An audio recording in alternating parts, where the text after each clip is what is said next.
Hi everyone, I'm Jill O'Brien with Wild Idea Buffalo Company, and this is an introductory to a How to Cook Bison series that I will be doing.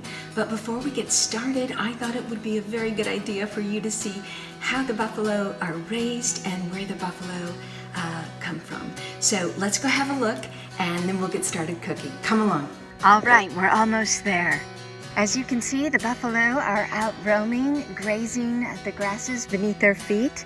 Our buffalo graze 365 days on the prairie. They're 100% grass-fed, grass-finished, antibiotic and hormone-free. We do not supplement with any type of grain or corn, and we do not use herbicides or pesticides. For harvesting the animals, we take it a step further and we practice a humane field harvest in the pastures where they graze. This eliminates unnecessary stress to the buffalo, and it also eliminates the cortisol from entering into the meat.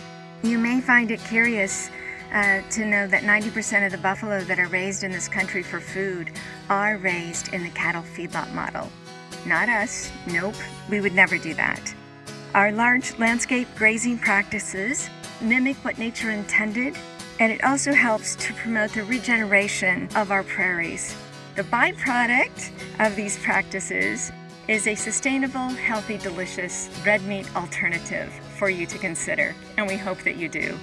So thanks so much for letting me show you our buffalo herd. I hope you enjoyed the tour, and I hope you join me for the How to Cook Bison series. Thanks again. Bye-bye.